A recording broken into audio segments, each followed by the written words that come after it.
right? And there is no difference between the microbiology in the soil and the microbiology in our body. It's doing the same exact thing. I've never heard a farmer say, "Oh God, Sam, the crops didn't come in last year because we had worms." Right? It's the exact opposite. They're trying to get worms into the soil. They do so many important things. They're one of the greatest, whatever you think created this, this universe, one of the greatest creations there are.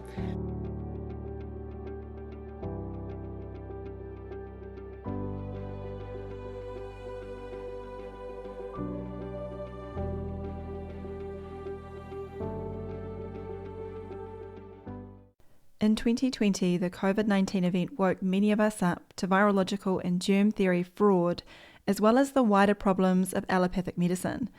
The legendary Harvey Biggleson, MD, was no stranger to these issues, but sadly passed away in 2019, just before a resurgence of interest in his work. Fortunately, his sons, Adam and Josh, had been learning from him for years, and Mark and I had the pleasure of speaking with them at the 2025 Wise Traditions Conference. The Bigglesons have been in the terrain paradigm for a long time and have a wealth of knowledge that they are keen to share with the world. Some of you may already know of their fascinating holographic blood analysis, but as you'll see in this interview, they have a whole lot more on offer. Welcome, the Biggleson brothers, to the show. It is so lovely to have you guys. Good to be Happy to here. be here. Happy to be here, definitely. Now, I'd like to start with your dad, the big Harvey Biggleson, and please would you be able to explain about the work from your dad and why it is important today? Dad initially was an eye surgeon. He was a Vietnam trauma surgeon, so MD definitely. He questioned a lot as far as his schooling was concerned, and even questioning things when he got drafted to Vietnam. But we'll make the long story short. So, what Dad did was very interesting.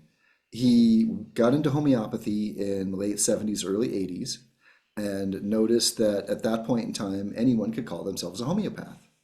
So, Arizona was the first state that had a law that separated the AMA, American Medical Association, from the American Holistic Medical Association.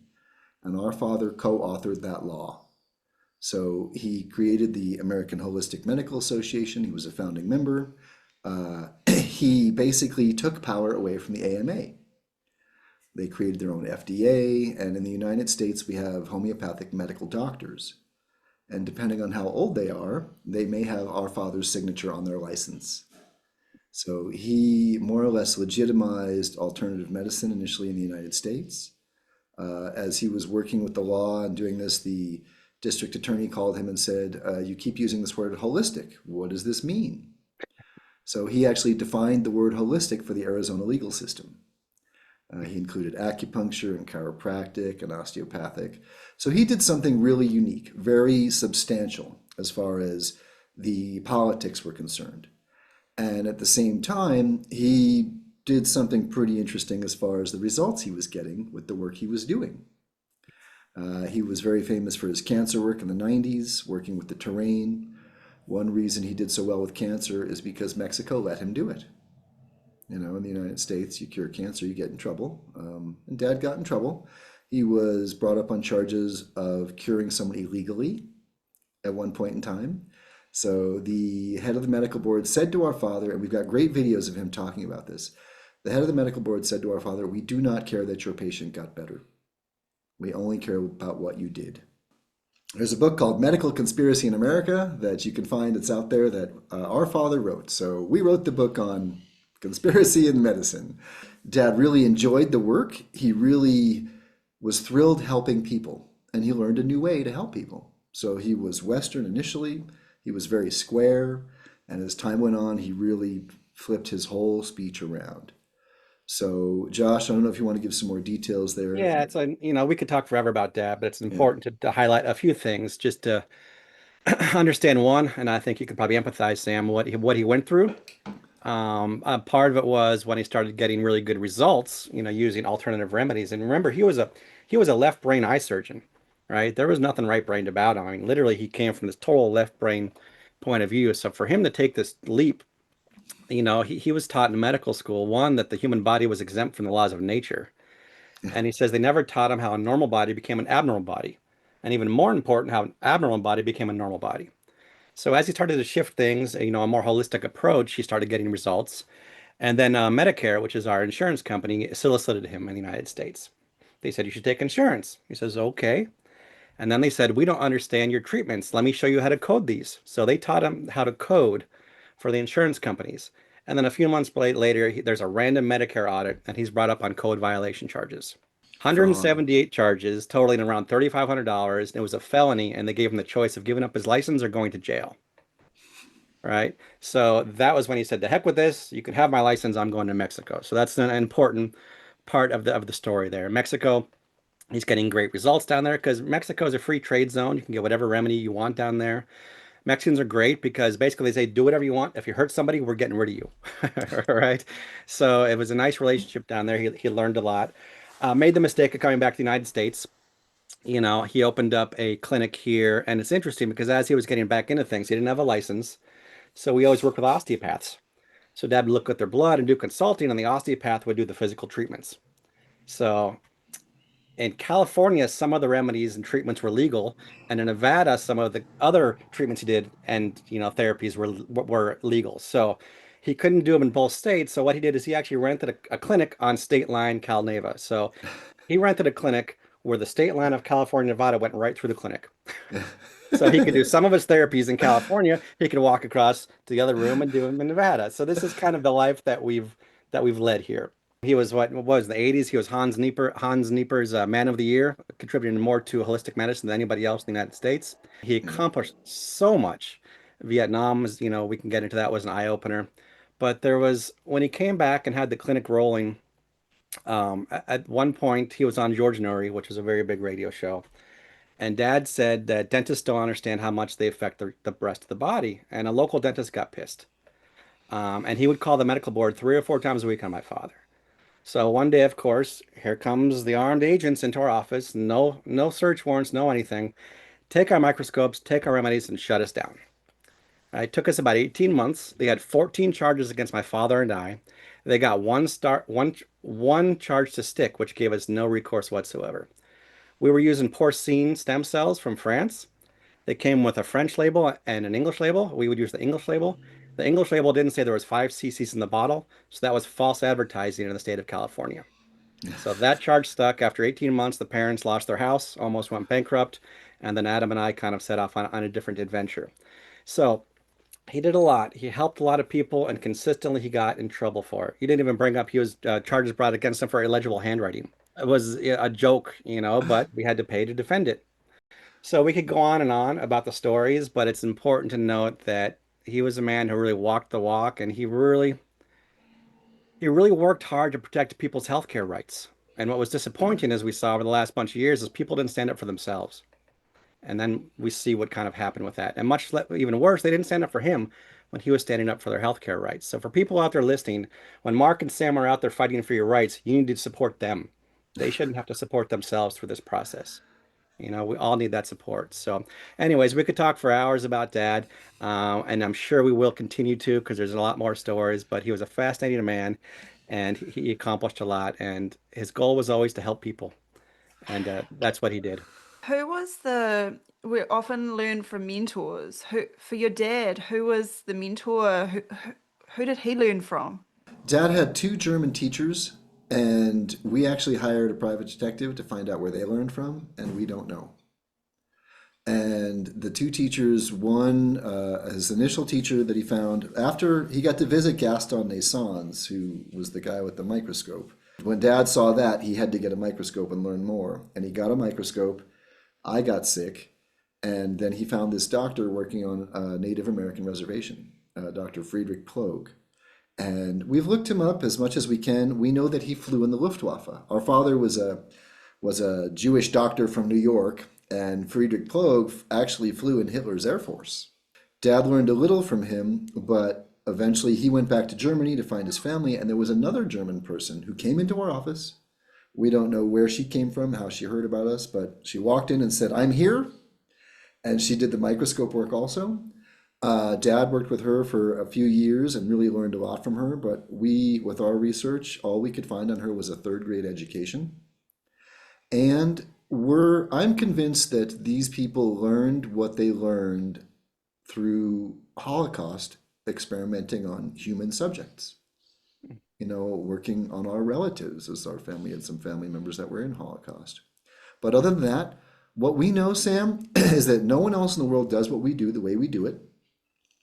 Live blood analysis is similar images, but very different interpretation and philosophy, and confusing for people listening potentially because live blood analysis is a brand. We analyze the blood live, but we don't do live blood analysis. All right, but really, there's only so much we know about where this work came from.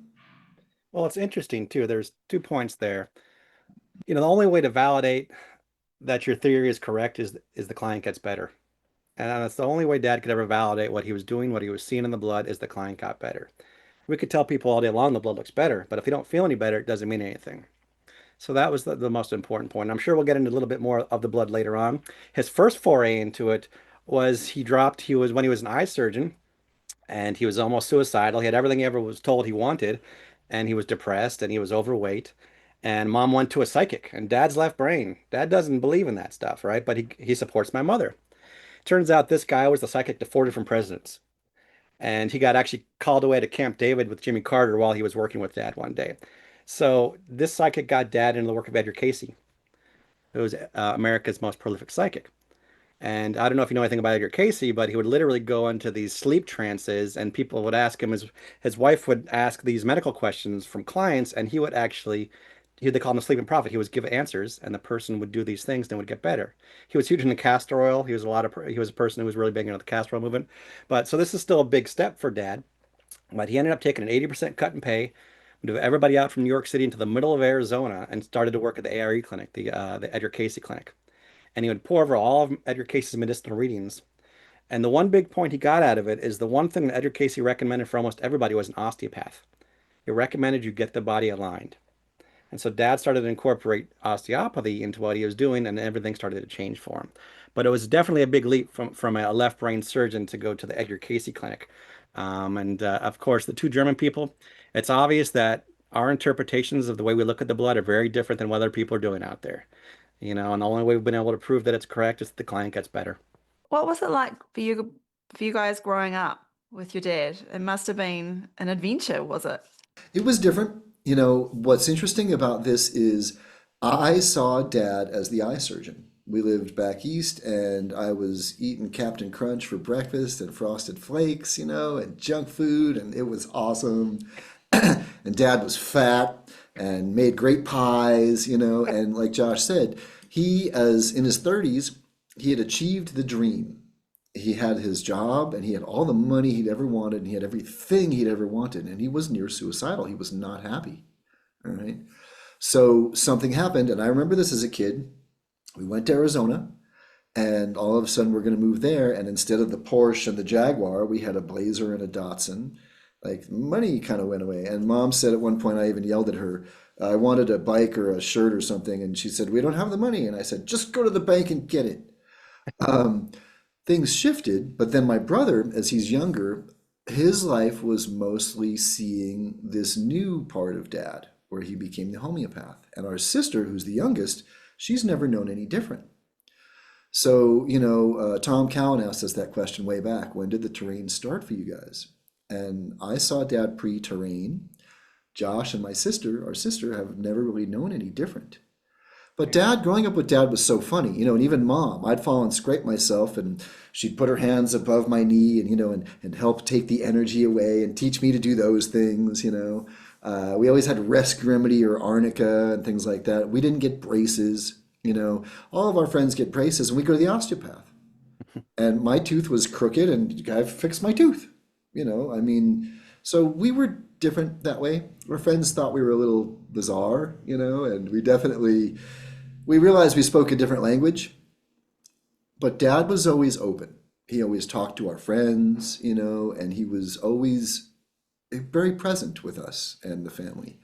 Yeah. It was really neat, Sam, watching him when we moved to Arizona, watching dad come home from work, so excited. This person came in with this, and we did this, and this happened. He really enjoyed what he was doing.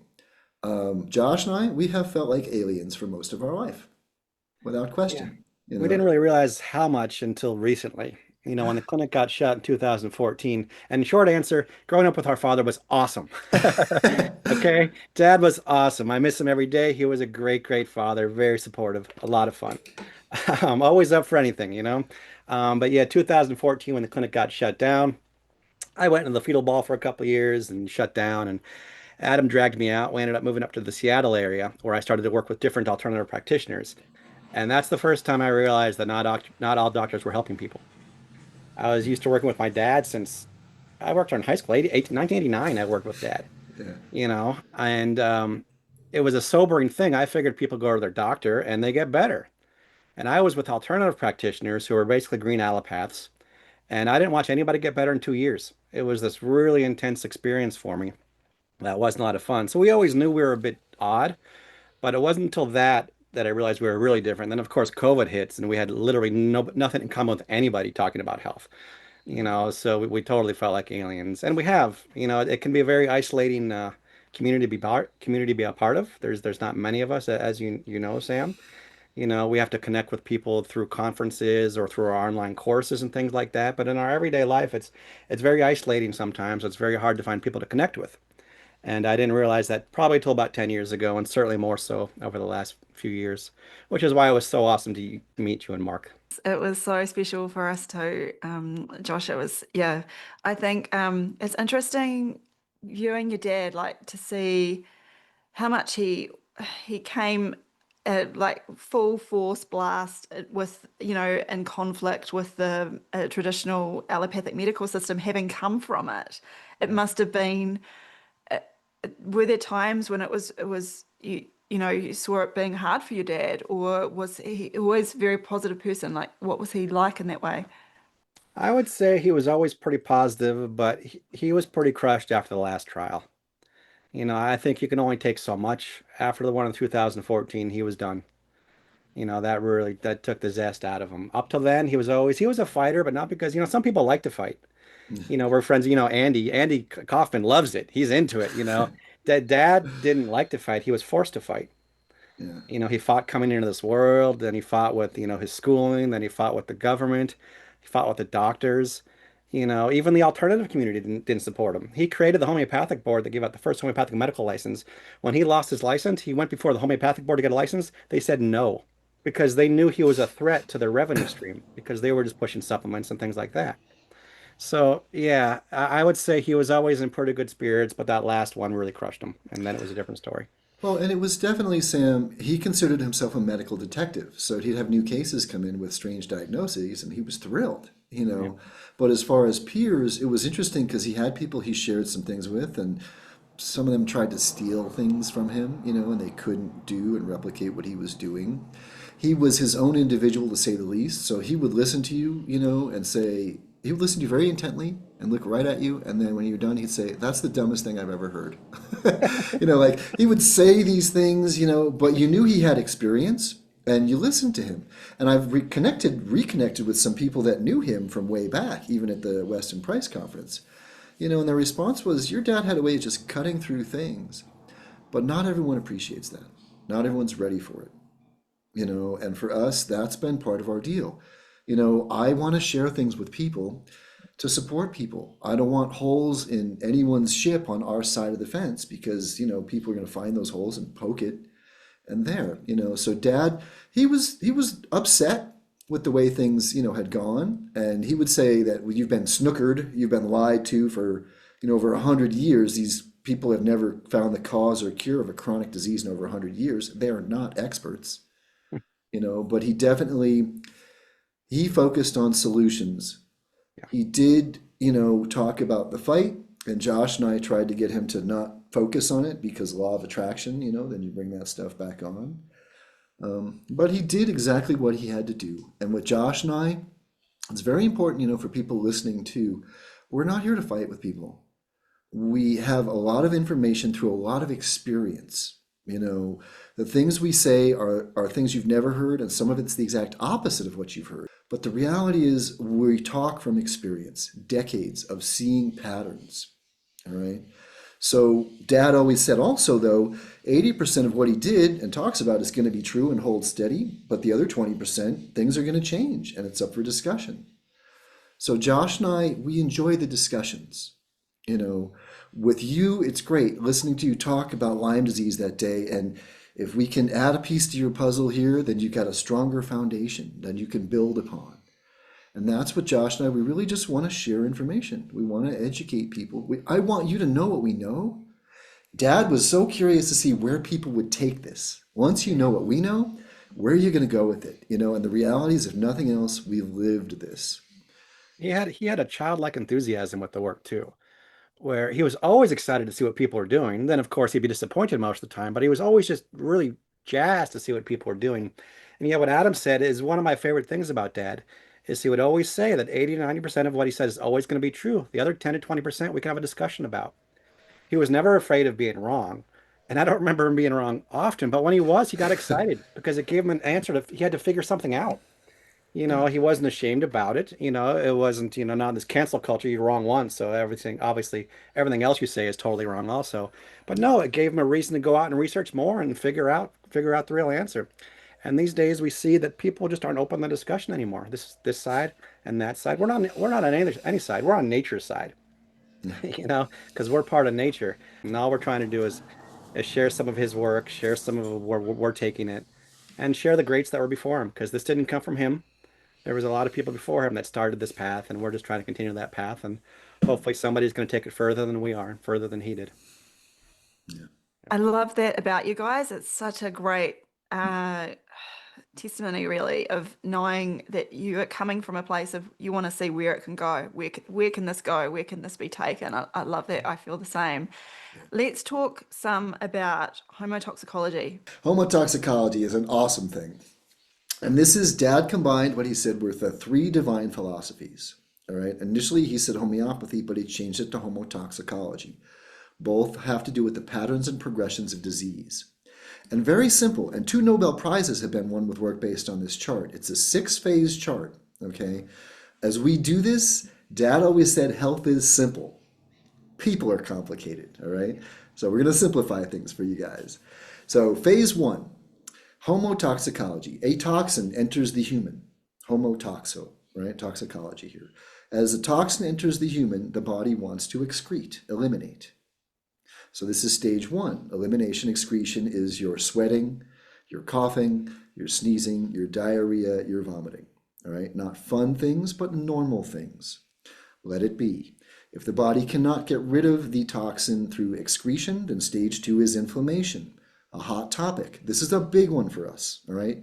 Josh and I are pro-inflammation all day. Inflammation is how we heal, all right? It's bacterial in nature, so the bacteria comes into the picture to help push things out, to facilitate elimination. So for example, you have a fever. This is inflammation, but now you're sweating. So now you're eliminating. All right, sweating is elimination. The body is brilliant. We support it. It does amazing things. If toxicity cannot get out of the body through inflammation, we become inflamed. Things back up. Things can't get out, so things will deposit wherever you're weakest. 3rd stage is deposition. Excretion normal, inflammation bacterial, deposition is fungal. Now we're molding, all right? And things will deposit where you're weakest. If you've got scars, things accumulate around scars and adhesions. If the body is out of alignment, putting pressure on organs, then things will accumulate there. If you have emotional issues that we align with Chinese medicine, lungs with grief and liver with anger, all right? So things deposit wherever we're weakest. Now, first 2 stages are obvious. We can see elimination, excretion, we can see inflammation. As we take pharmaceuticals typically and we suppress symptoms, then that 3rd stage of deposition, things deposit where you're weakest. 4th stage is impregnation. Now things impregnate into the tissue. Now you've passed this biological division of now you're getting towards chronic issues. Stage 3 and 4, you don't notice so much because you push things deeper, but things are festering. Stage 5 is degeneration, and stage 6 is de-differentiation. And stage 5 and 6 are your chronic issues. Stage 6, Sam, is all the cancers. All right. So what happens in the United States, one 1 in 3 people is going to get cancer, they say right now, and the average American's on 3 to 5 pharmaceuticals. So this is brilliant, right? Symptoms suppress with a pharmaceutical, symptoms suppress, cancer. We're pushing things deeper into the system, so the body has to figure out how to deal with it if it can't get things out. All right, cancer, Dad would say, is a mold, low oxygen, certain pH. It's a natural process that happens when you're in the ground. Even when Dad worked with cancer, there are certain times you have to intervene, but you support the body and the cancer can go away. All right, so homotoxicology, very simple, 6 phases. If excretion's happening, support it. Inflammation, how many people are doing anti-inflammatories? Inflammation is your body sending in nutrients and things like this to support the system. If you're inflamed for a long time, you have a block. All right? This is what we see with the microscope. We'll see blocks, remove blocks, and then you can reverse that whole process in the progression of disease. There's a couple important points to that where he talks about stages 3 and 4. And so basically, everything you're doing to suppress a symptom pushes that sickness deeper down into your body. That symptom goes away, and then your drug is a success now, but it's pushing it deeper down into your body. So it's interesting to note that stages 3 and 4, deposition and impregnation, you don't really notice. This is what antibiotics do. People feel better. No, you just don't feel those symptoms anymore, but there's an underlying festering that's going on there. Now, if you were healthy to begin with, the body's going to figure out a way to eliminate that toxin. That's what the body does. I don't care what you put in your body. I don't care what type of poison. If you want to blame it on McDonald's or blame it on something being injected, right? Or what's going on in the air, your body's designed to excrete it and eliminate it. It's a beautiful system, right? All we have to do is support it. If we keep suppressing the process, it's just pushing the sickness deeper and deeper down into the body. And now we're going to start to have issues. So it explains how things go from a bacterial to a fungal. All life dies of a mold. There's different molds that you can decompose of, and that's something for our advanced class. But cancer is supposed to happen, obviously, like Adam said, in the grave. The beauty about it is all can be reversed, but you don't get to, you don't get to stage 6 like you're struck with lightning. You go through stages 1 through 5 first before you get to stage 6, and you have to reverse it the same way. So, and now when things start to deposit into your system, it's going to go into your system that's weakest. So, like Adam said, if you're full of grief, it's probably going to affect your respiratory system, right? Depending on where you're weakest, that's where it's going to deposit in the system. So you can actually pinpoint the emotional component behind it by trying to figure out which system it's affecting right now. So it really basically, it explains pleomorphism really well. And Dad always said, if doctors don't understand homotoxicology, they don't understand how the body works. And he wasn't taught that in medical school. But it really simplifies the process for you and it explains the progression of sickness. Thank you. That's such a clear explanation too of the process. Of how, like you say, it's not just 1 to 2. It's 6 steps in it over months, years, I assume, that this process happens. You touched on pleomorphism. Can you expand on that for people that aren't aware of what pleomorphism is? And let me do this too. With our real crash course with this whole experience is not the germ, it's the terrain. You had Béchamp and you had Pasteur in the beginning, or Claude Bernard as well. And then in the body, we have the microzymas, these little microscopic particles, right? They're the most basic form of life. They help us to create who we are. They help us to decompose, all right? There have been different names for these now throughout the centuries. Plato talked about them. Microzymas, endobionts, somatids, protids, not nanobots, things that have been seen in the microscope for decades. Yay, okay? Yeah, Wilhelm Reich called them bions, which is probably the one people are most Yes. familiar with. Yes. Now, these little guys will morph and change into bacteria and fungals, all right? Remember, this has to do with homotoxicology. They will morph and change through this process of pleomorphism based on our terrain, pHs and things like this. And they'll morph into the bacteria to help us in that bacterial stage. They'll morph into the fungals to help us, all right? So the beautiful thing about pleomorphism is, though, if we can support the terrain and the environment, then it's reversible. It goes 2 ways, all right? So you've got a fungal experience, but then we support the body, remove blocks, oxygen gets into the system, attitude changes with pH, and things revert back from fungal to bacterial to normal, healthy microzymas through that pleomorphism process. So it's the idea that the microzyma changes shape and form depending on the environment. We're So, always changing and adapting based on the mhm. environment. Our internal environment is just the same as what's going on in our external environment. Everything is connected. So really the philosophy of the terrain for us comes back down to Dad talked about two great mistakes in Western medicine. Two major mistakes in history. Pasteur was one. His rival Béchamp said germs change size and shape and they grow in a diseased terrain. Pasteur on his deathbed recants and says Béchamp's right. Charles Darwin makes two major mistakes. It's two major mistakes where number one, he says all change takes place by mutation. That's accident or chance. I do not believe in accident or chance in this universe. If it's accident or chance, we all could have been in Tokyo today, 5 billion people, and the whole place could have sunk. I don't believe in accident or chance. Okay, number one. He also said everything is survival of the fittest. We've developed a philosophy based on Charles Darwin. Survival of the fittest means if I'm stronger than you, I win. We have wars on drugs, we have wars on cancer, we have wars on viruses, we have wars on people. We've developed a whole antagonistic planet the way we deal. Darwin's predecessor, Jean-Baptiste Lamarck, put it another way. He said, number one, the whole creation was parasitic, adaptive, and symbiotic. If a bug eats a plant, the plant's going to die. The plant's going to have to adapt, and then they become symbiotic. So instead of an antagonistic life, we have an adaptive and symbiotic life. Well, and real quick too, so microzyma morphs through pleomorphism based on our terrain, and then eventually we see symptoms that we can identify in that homotoxicology chart. Yes. And what's neat about that chart too, Sam, is when these weird atypical diagnoses, strange things come across our plate. We do this in our courses. This is fun. By the end of our courses we do online, throw out any diagnosis you want and let's make sense of it. Through this lens, the way we look at life, all these diseases make perfect sense. There's no mysteries here. All right. The mystery is the individual of how they did all this stuff physically, energetically, emotionally, spiritually that put the combination of stuff together to get them where they're at. And when you talk about blocks and undoing them so that you can reverse the 6 steps of homotoxicology in your favor, are those things like fasting and elimination, promoting elimination? It's Good question. supporting the elimination. Yeah. We live in this detox world, and we never did detoxes ever in our clinic. You support the body so it can detox itself. Too many people are doing forced detoxes out there, or they're using herbs as a way to detox something, and they don't understand what that herb is actually doing for the actual body.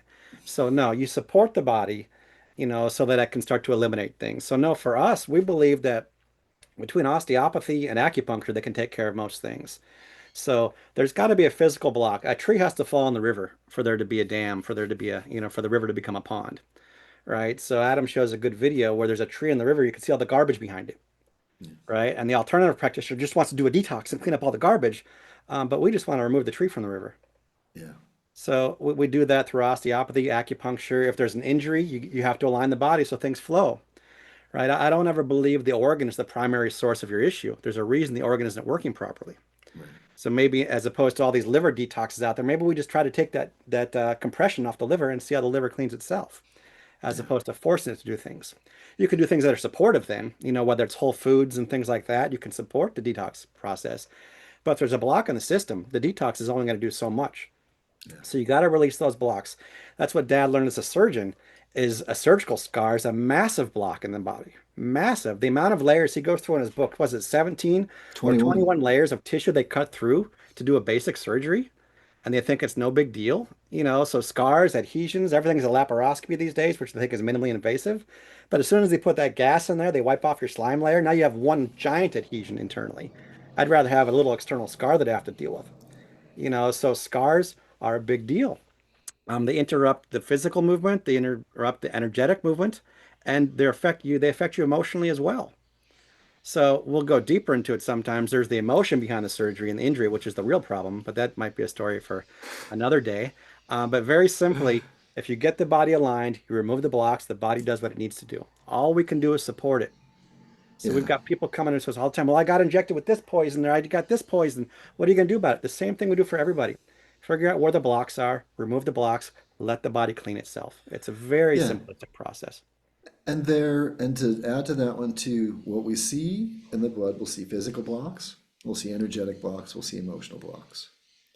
And Dad would say there's a law and order to the way nature works. So first of all, if you've got toxins, if you've got heavy metals and candidas, well, if the river flows, then all is well. Tree falls, then can heavy metals deposit? Yes.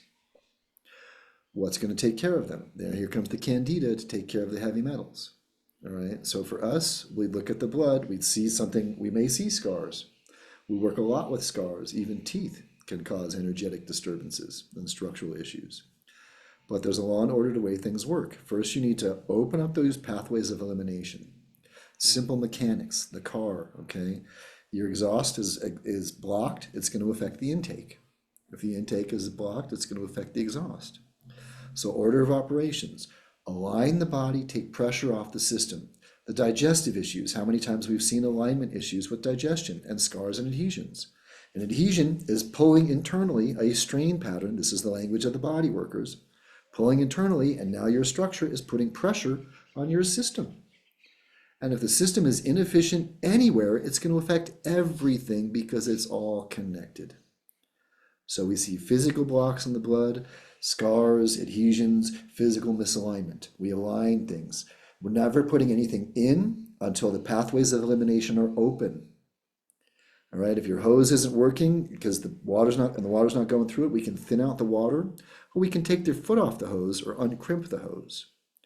And it's amazing the amount of people on so many supplements and detoxes and cleanses. Open up the system, then maybe we introduce something to facilitate the flow.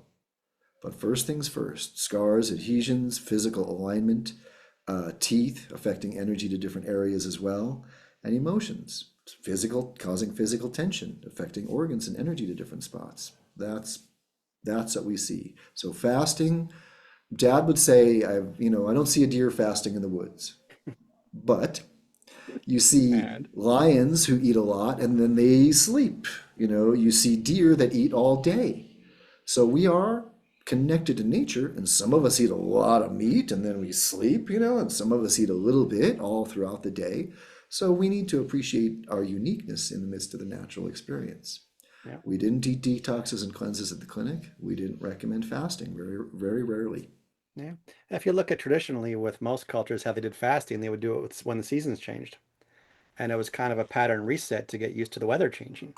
Ayurvedic people will do just only mung beans for 3 or 4 days, so there's a time and place for fasting. It's nothing that we ever really recommended. Sometimes it's good for just a pattern reset. There's other ways to do that, but it was really never part of our education.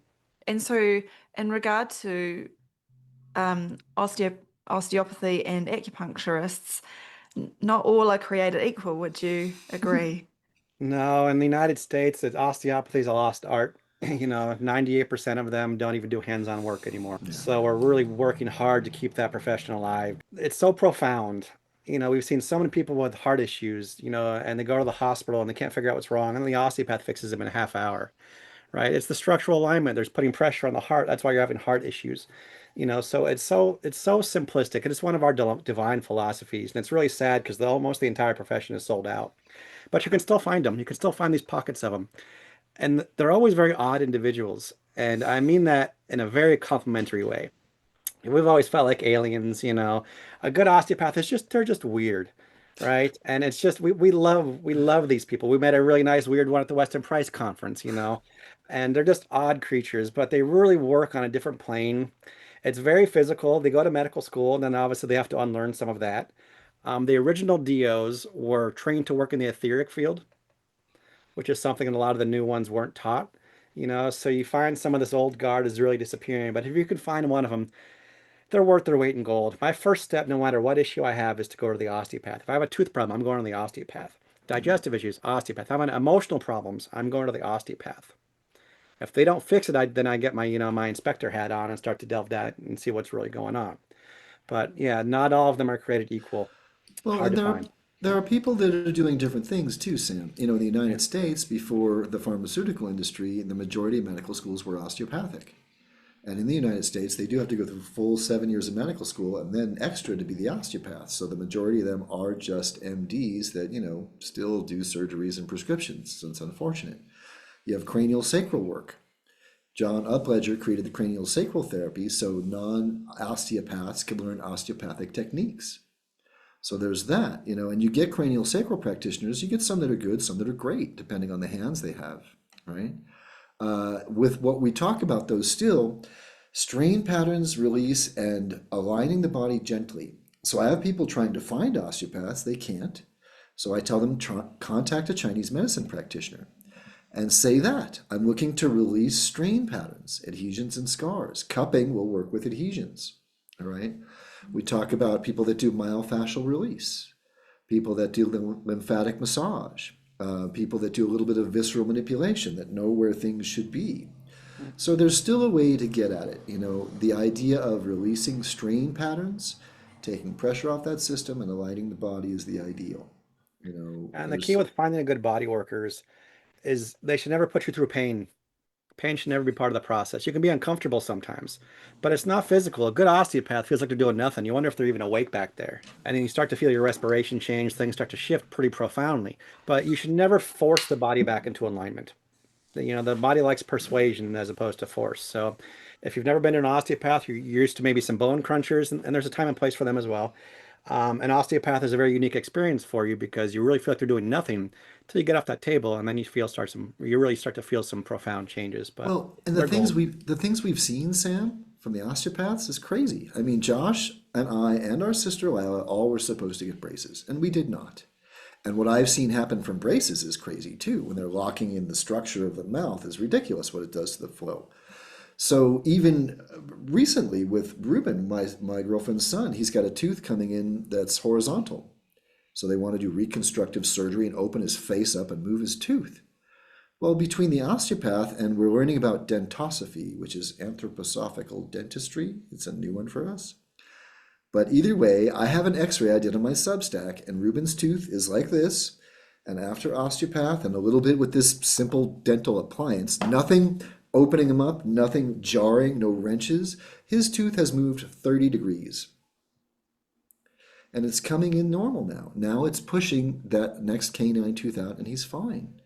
I mean, I've seen people get their eyesight fixed by the guy working on their shoulder and their back, because it's all connected. And really, for the things we say, like I said, we say things that are the exact opposite of what people have heard. We've seen miracles happen, and Dad would say miracles happen only when you know what you're doing. We've seen these things all the time, Sam, and I wish we could share this with more people. Not everyone is interested. For Josh and I, the amount of TMJ, just clenching our jaw because we can't say all this stuff to everybody. People aren't always ready to hear it. And some people get really upset with you when you challenge their whole experience, right? But the osteopaths, there's something there, body working in general. Most of us align our car twice a year and don't align our body unless we fall and hurt ourselves. Well, and a real quick one on that too. One of the most profound piece of education I ever got was from Steve Davidson, who was an osteopath that raised us. And there was a big thing going on here with athletes several years back with concussion syndrome, CTE, right? They're getting head injuries, now they're going nuts and they're killing themselves. And of course they say it's incurable. So I was frustrated, like, Steve, we know it's not incurable. Osteopaths have been fixing this for years. The cranial sutures are jammed. You got to align the cranial sutures. Now the brain can expand and contract. It's very simple. I said, what's their problem? He says, that's their truth, right? This is what they've been taught. This is their truth. Doesn't mean it's the truth. And this is what's been hard for Adam and I these days is we're just speaking our truth. And that's it. And other people have different versions of what the truth are. And we could say you're wrong. That's really dumb, but it's still their truth, right? So if you're going to a doctor who's guaranteeing you no cure, you're probably not going to get cured because that's their truth and that's your truth. Right. So people really need to understand that they have the power, and they need to really figure out what their belief system is. What do you believe? What is your truth? Do you want to believe that we're being attacked by things nonstop all day long, even things we can't see? Or would you rather believe that those same things are there to support you and help you heal? Yeah. Yeah, it's a simple decision. Another idea that might trigger that I think we should touch on. Trigger Josh? Go ahead. I'm out of here. Josh is out of here. is parasites and inflammation. Would you guys like to talk about that? Oh, I love talking about Yes. parasites. I thought you were Yes. going somewhere else. Um, yeah, I'll let you. You want to start? Or you want me to go with it, Adam? Parasites? Yeah. Who spoke last? I'll talk for a moment. Okay. And then I'll interrupt. We love parasites. You know, farmers like them, gardeners. I've talked to regenerative farmers, famous ones, and said, "Have you seen any unhealthy parasitic relationships in nature?" And the response was, "No, not until humans intervene." Parasites are there to clean up the mess. I'm just finishing my book, my children's book, Pete the Parasite. And he's sad because he's trying to do his job and everyone's trying to kill him. All right. Parasites are there for a reason. We would never do that parasite cleanse because there's food for them. I got a song too, Parasite Party. You want to get them to leave the party, you take their food away. All right. We're full of so much crap. We're all got blocks in the system. We eat horribly, right? We're feeding ourselves with horrible information. We're tense, we're tight, and the parasites are coming in to clean and process. And the beautiful thing about the parasites is this, and the fungals even, they eat the things that we can't process, and they process them, and their waste product is typically the waste product of germs and fungals are actually isopathic remedies. They're creating the remedies inside us. All right. They're nutrients for your body. Yeah. So we're thrilled. If you have an over proliferation of parasites, you have a block in the system. They are not the problem. They are there to help. So you got to figure out the block. And really, it's a funny one for us because it's a new hot topic. Parasites, everyone's going to do the anti-inflammatories when your body's trying to heal, and they're going to get rid of your parasites. It literally, someone just the other day said to me, Josh, it seems like everything that's being gone on with Western medicine is exactly the opposite of what the body is trying to do. Yeah. It Well, is. and that's true, and that's filtered over into the alternative. It's the alternative people pushing the parasite cleanses now. Western medicine doesn't care about them at all. Yeah. It's the alternative community. So it's very simple. You know, humans tend to think that we're different, we're disconnected from nature, that we're are isolated from nature. We're not a part of nature, right? And there is no difference between the microbiology in the soil and the microbiology in our body. It's doing the same exact thing. I've never heard a farmer say, "Oh God, Sam, the crops didn't come in last year because we had worms." Right? It's the exact opposite. They're trying to get worms into the soil. They do so many important things. They're one of the greatest, whatever you think created this, this universe, one of the greatest creations there are. And it's very simple. So when we start to have a block in the system, the bacteria come and they clean up the garbage. And the bacteria's waste product is nutrients for your body. The farmers know this. Alan Williams, a wonderful regenerative farmer, traveled the world, said he's never ever seen a soil deficient in nutrients, not ever once. Yeah. The nutrients are always there. What's missing is the microbiology to process the nutrients for the soil, because the nutrients are bound in the soil. The same thing goes on in our body. If we don't have the bacteria, we cannot process nutrients. They're just bound there. So the bacteria come and cleaning up the terrain. Their excretions are nutrients for the body. If there's a block in the system, the bacteria overproliferate, and then the nutrients just get gobbled up by other bacteria. This is where the body starts to bring in parasites. The parasites go in and regulate. Part of what they do is regulate the bacteria. They ingest the bacteria. Now the parasite's waste product is the nutrients for your body. At the same time, the parasites are also cleaning and stimulating your mucous membranes. So important these days, what's going on with people's mucosal tissue. They're tightening up. They're really cleaning everything up. The other part of it that is so ridiculous as far as the alternative side goes is everybody's concerned about heavy metals, right? It's the cause of everybody's problems. And I believe they're a problem, right? The problem isn't the heavy metal. The problem is, why is your body not cleaning out the heavy metals? Why is it depositing? All right. So what's a parasite's one of its main jobs is to consume heavy metals, and it converts it to organic material. It's the single greatest invention got to be there is. It's so awesome. Candida, we got to get rid of Candida. What do you think Candida is doing? It's converting heavy metals to nutrients for your body. Pleomorphism. It's a beautiful process, but no, let's kill your parasite. You've got heavy metals, so let's kill your parasites. How does that make sense in anybody's world? It makes sense in a world where people who don't understand how nature works. It's this constant balance, isn't it? And how humans are constantly interfering with that balance, and we think we know better. And yeah, Yeah, absolutely. That's it. Farmers and doctors got it wrong when they thought they could improve on how nature evolves. They thought And they what could nature improve on did. nature. Yeah, Yep. support it. It's really the All we brilliance can is do. there. And even Dad was taught there's no intelligence in the body. The body is so intelligent. Even with the cancer is not, there's no mistakes. All right. When the cancer is happening, your body is doing something extremely intelligent. You've been toxic for so long, and there's blocks in the system, and it's isolating things into tumors so it doesn't get into the whole experience. That's brilliant. So we really need to appreciate it. And even the idea, this is the other one I think Josh was afraid you were going to mention, the autoimmune word. Oh no, that one's easy. For us, the body will never attack itself. All right. Cancer is when the body says, okay, it's time to recycle if we're not surviving. All right. But even then, Dad worked with stage 4 cancers very successfully. Okay. Even at that end stage, if you support, things can shift depending on what's going on with the body. All right. Very intelligent. Support it very simply and watch what it can do. All right. Dad did realize working with cancer that there was a point he was fighting against it. And that's when he stopped and changed his tune a little bit, and things really shifted for him. And our real ideal, too, with this, Sam, is if people listen to what we say, we want people to be the open-minded skeptics, all right? What we say is nice because it makes sense, and it's pretty much most of it's exactly the opposite progression of what we've been told. So if you take everything, you just flip it, and all of a sudden it makes sense, great. But listen to what we say, it makes sense, but then take some action on your own to see for yourself. And understanding that it's all so dynamic, all right?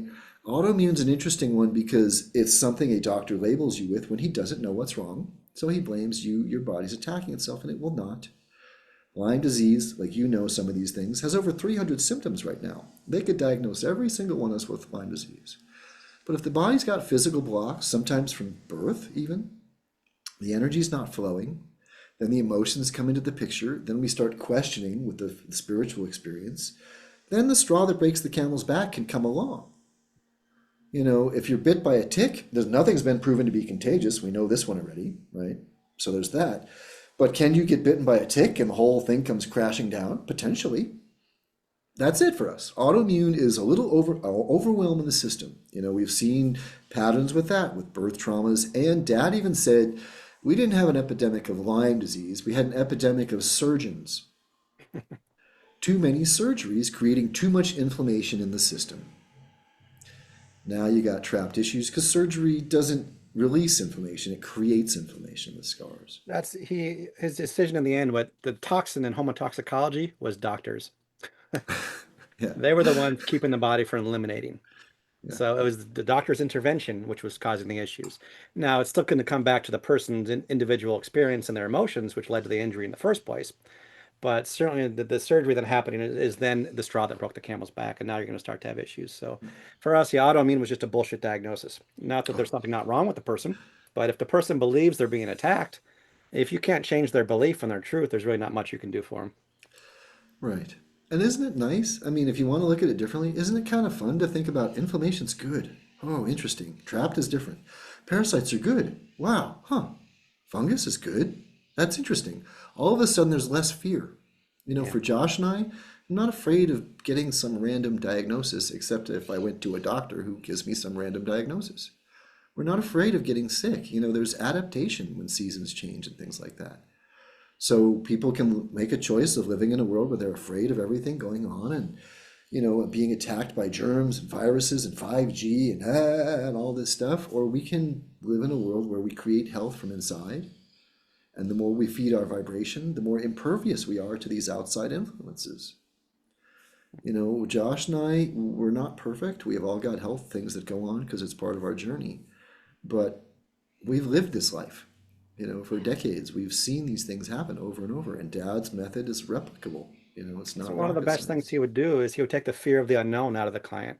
Yeah. Everybody's so afraid of everything. And why wouldn't they be if you heard what's going on in the news or if you listen to any traditional or even the alternative side is preaching fear?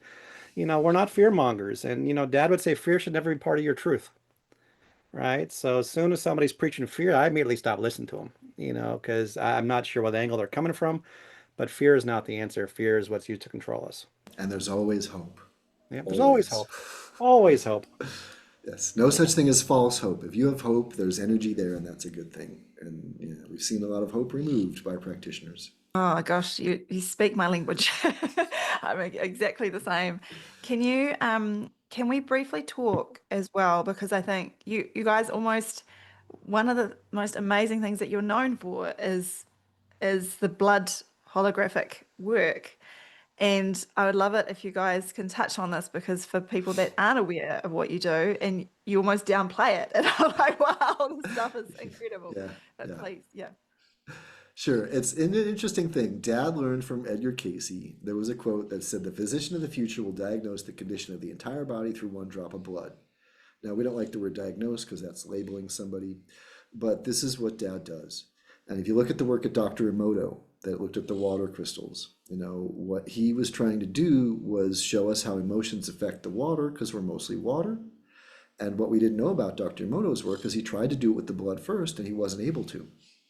So when he found out about our father's work, he was thrilled because we see the emotions in the blood, all right? But this is really, every organ vibrates at its own frequency, all matter, different frequencies. This is science we know, that makes sense, right? So in the body, there's this beautiful symphony. If something is out of balance, dysbiosis, then it changes the frequency and it's like a dissonance in music. Now we can visually see that, all right? We call it a disturbance field. Holograms, those holographic images where you used to get the mirror and there's a holographic apple and you could see, you looked 3D and you'd break it and there would be little holograms in every little mirror. Okay, this is information stored in different areas, which is the way the body stores things too. But what happens is basically when you're making a holographic image, you're splitting a beam, and I'm not the physicist, so we'll just do this lightly. You split a beam, things are refracted, and you're taking a picture of an interference field. In the body, there's an interference field. We take this microscope, which splits the beam. The dark field microscope does not have the light go straight through the sample. It goes off to the side. And as a result, we see things that you are not able to see with a light field or bright field microscope.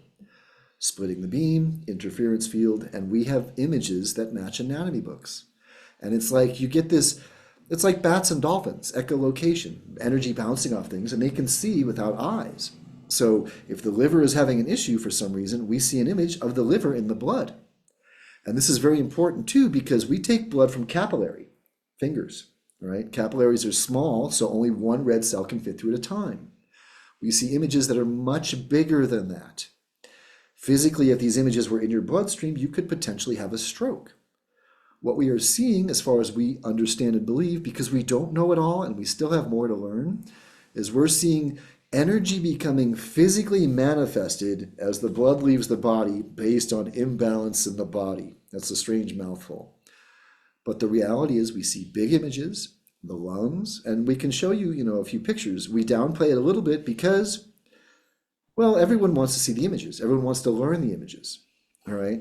The theory and philosophy is much more important. Dad used a microscope to understand how the body truly works, and it's terrain all the way. And what you and I have seen, and Josh, over the last 4 years, is every moron with a microscope is making stupid guesses and scaring the crap out of people into unnecessary treatments, right? So people listening, anything bigger than a red cell that you have seen in any image out there physically cannot be possible in the bloodstream. It's a hologram, all right? So for everyone else is saying what these images they think they are, they're wrong, partially because they don't have the experience and they're just making guesses.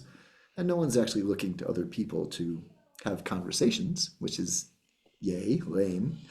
But we do this, we've done this for decades. We have tens of thousands of images in our database.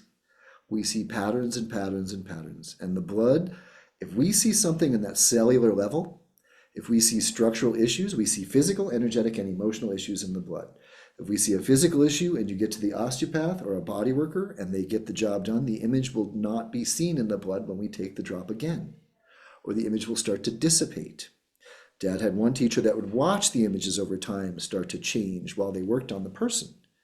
We never had the time and resources to do that. We believe it, okay?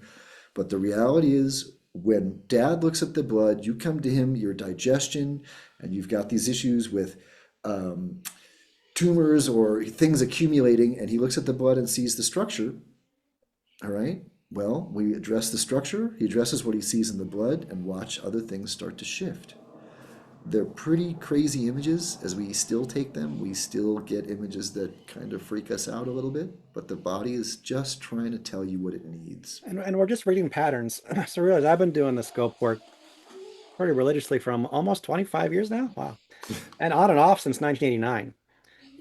So all I'm doing is observing patterns. And the holograms are really cool, but they're really secondary to everything else in the blood. We're looking at the plasma, we're looking at the platelets are so supremely important to our healing process. We monitor your inflammation by looking at your platelets. We see the microzymas. People, these are not nanobots, okay? Anybody who says that needs to open a book and see where Darkfield came from. Look up Antoine Béchamp, who found these 150 years ago. Look up Gunther Enderlein, who talked about these 100 years ago. These are microzymas. They are a basic form of life, right? So we monitor that heavily. What does the decomposing cells look like? That tells us the direction the person's going. The holograms just make it easy as far as figuring out the specific block. So if I'm seeing a scar disturbance in the uterus and a giant platelet, then I know there's some trapped inflammation associated with a surgery related to the uterus. So it's about putting the puzzle pieces together and how everything is connected.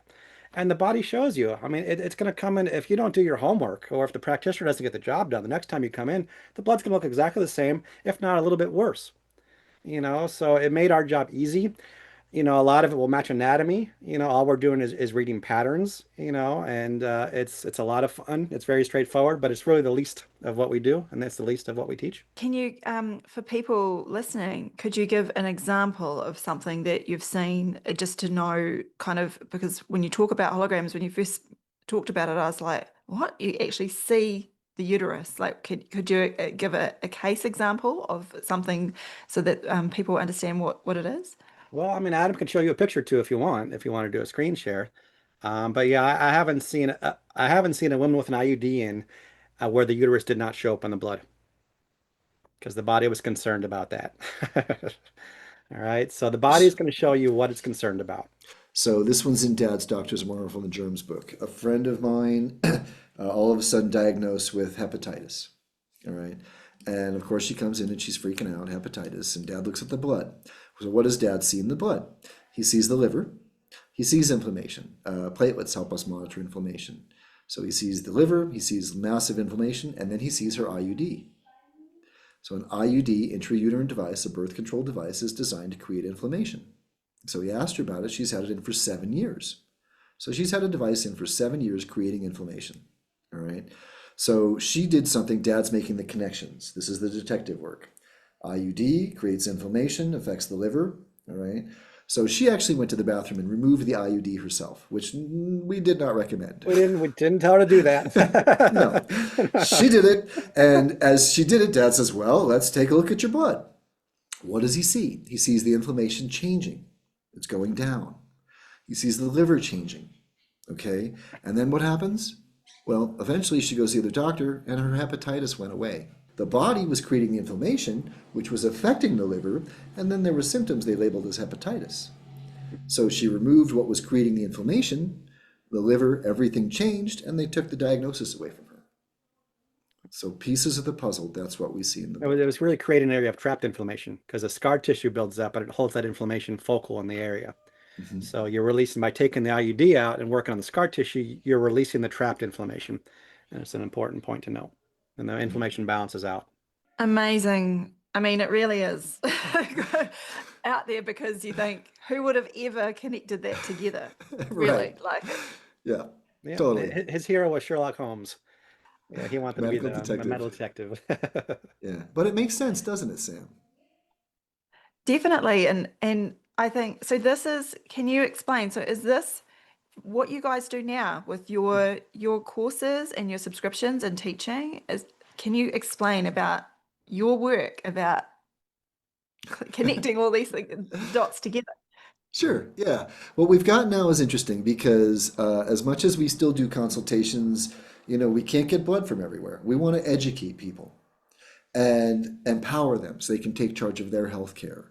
So we've got our Biggelson Academy. We educate. You can go online and you can learn from us. Buy Dad's books. His holographic blood book is designed for anyone to be able to read it. You'll never think the same. And there are It's actionable not items. really a blood book. It's about the science behind the terrain, basically. So Yeah. anybody who is doing Darkfield needs to read the book or read about the people who came before him.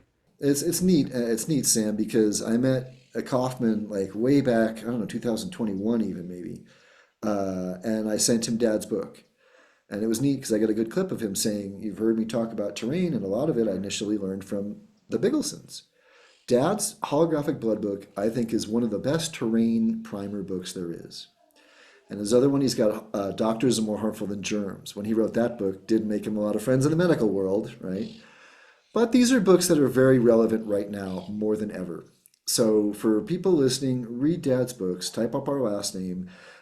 We do a School of Health and Wellness. So Josh and I do 2 webinars a month, $27 a month. One is an interview with a guest, and another one is just a Q&A. And whatever question people want to ask is appropriate. So it's us being accessible.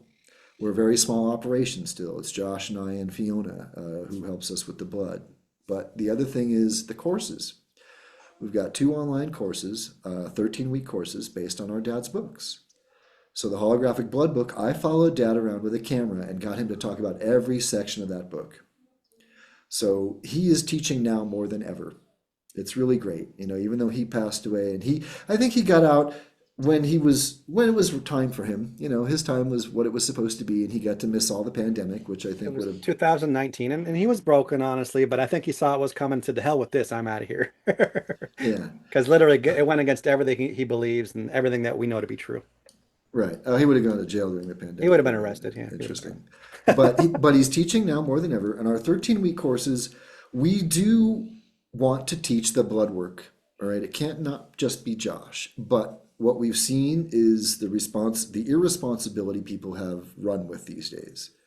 So if anyone wants to learn microscope work for us, they have to take one of our 13-week courses first, because we need to get to know them. You need to learn the theory and foundation first. And until we trust you a little bit, we're not going to share this with you, because you can get a microscope and do stupid things and scare people into unnecessary treatments, and that's a problem. So we really, really want to teach. Anna and I, my girlfriend, awesome research scientist, we do retreats. We do some in-person stuff. We don't have it on our website, but you can also get the conversation with me if you've got questions. Working on the children's books to teach kids about how awesome our bodies are, and I got a whole homeschool curriculum I'm starting to put together. Josh is working on putting together a course on history forms. Our history form that Dad put together was different. It's not a ton of questions, but if I know you had mononucleosis, I know that your belly button was tied too tight when you were born. Yeah. So really unique clues, and we It's a want to very get. specific, yeah, sorry, very specific history form that gives us a lot of clues. If you had bunions, then we immediately know your pelvis is out of alignment, right? Because that's what the bunions are there to do. They're like putting training wheels on to balance out your equilibrium. So there's some unique questions on there that are generally aren't answered asked on most forms. So yeah, one of my upcoming courses I'm working on is how to read a history form, what questions to ask, and what kind of clues you can get from it. Because a lab test is never going to show you the cause of anything ever.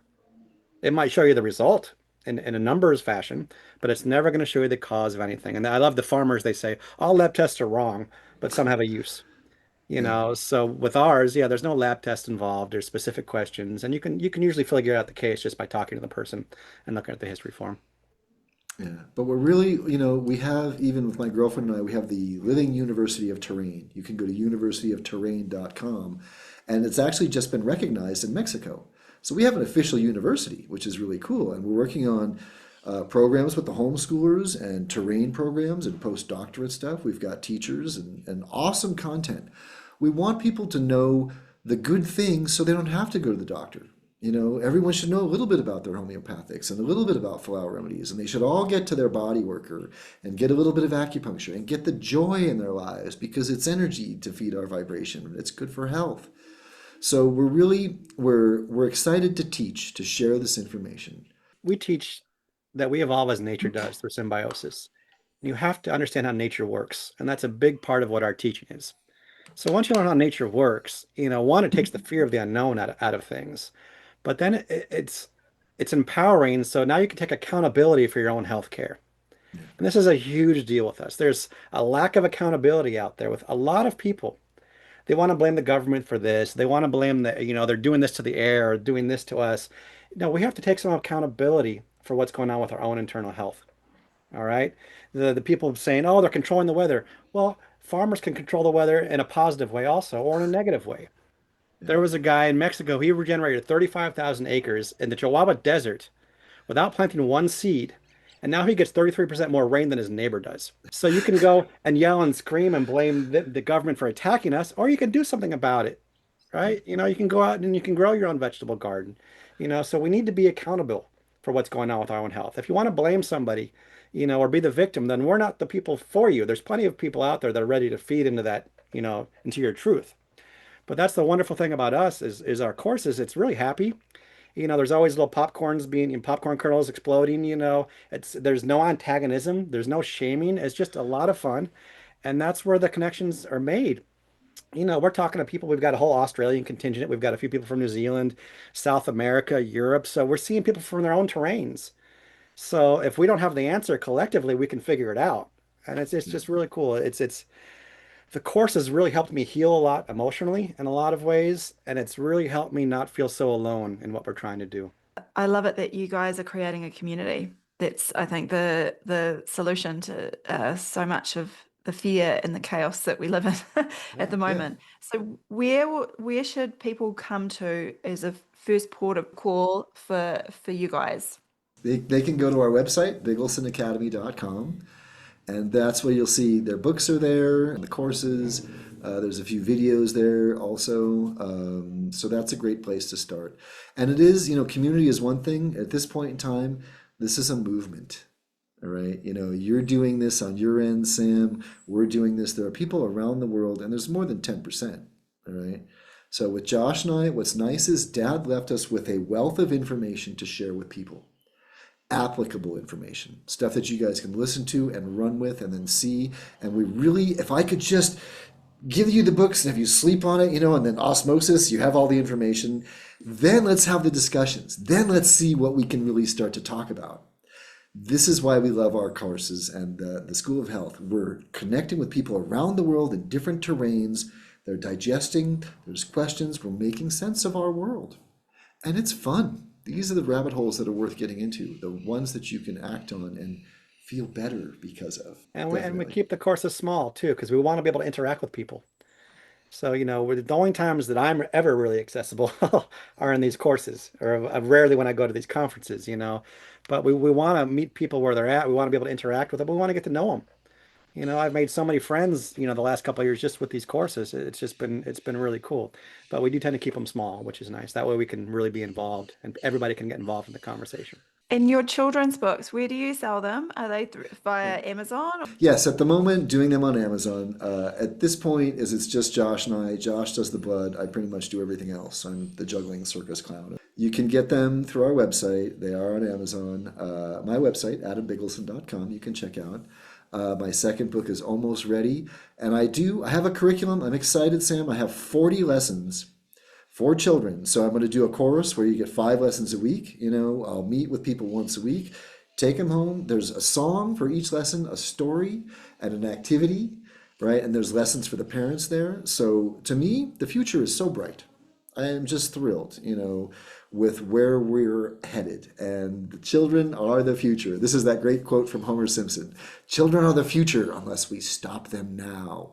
So I am not here to stop children. I am here to support them. You two are such a dynamic duo. I love it. Everything that you guys have done and shining the light on your dad's work and today when he can't be here, I think is so important. And I'm just thrilled that you guys are doing the work that you're doing. Is there anything else that you'd like to say or mention before we wrap up?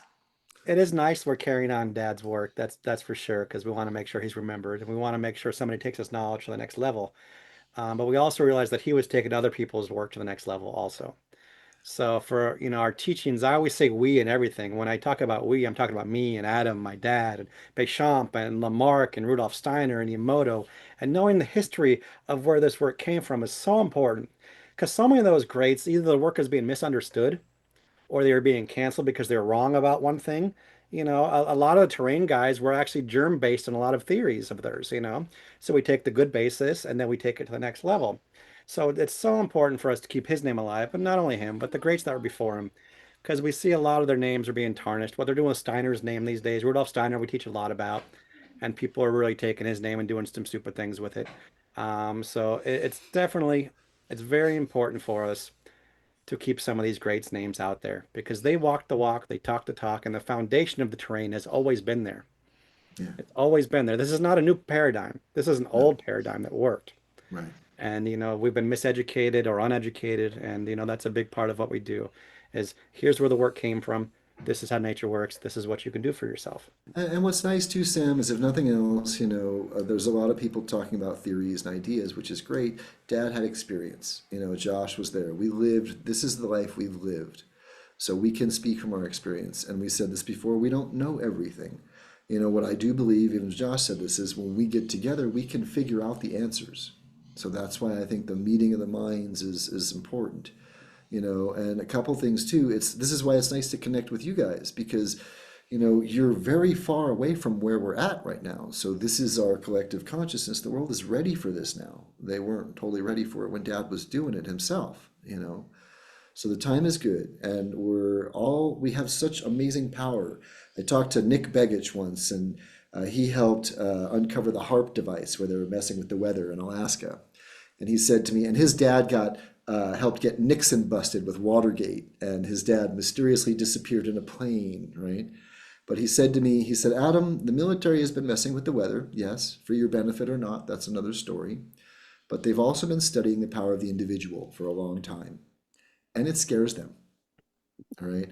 We have power, and it's really when we get together and group on these things, then we're amazing what we can do. So I'm thrilled. Our community has been divided and conquered historically, but we're regrouping, and I'm really excited about that. And there's two other quick little things I'll say. One of it is we appreciate, people like you guys doing what you're doing. Josh and I are a very small operation, but one person can make a big difference in the long run. It's really, there's little things that we can do, and it is nice when people listen to us and share the information, when they act on it to see what's going on themselves, so I appreciate you guys sharing. For us, it's not always easy, we don't have the capacity to get attacked and things like that, but we're making a difference. So I'm grateful to be doing this with you. Thanks for having us on, really, and for you guys that are listening, we appreciate you paying attention. The last thing I'll say, which I think is awesome, with those little microzymas, all right, they never die. They help us to create who we are, and they help us to decompose. People have tried to incinerate them and do things with them. So they're within us, they're outside of us, and when our father left us physically, those microzymas, some of them helped him to decompose and go back to the earth, and some of them went out into the world to do their thing. So I know for a fact that part of us never dies, and I think that's an awesome thing to know, all right? So in the end, one of the most important things Dad always said too for your health was joy, all right? Getting your 10 minutes of joy every day. He'd write that on a prescription pad. It's good for your health. It changes pH, right? There's your terrain. So for everyone listening, whatever makes you happy, get some joy. That's important. Beautiful. Well, I want to bless you guys because I think you are continuing his work in the most profound way going forward. So thank you both. You're Really welcome. appreciate you having us on. Thanks. Yes. If you enjoyed this video, please visit supportdrsam.com.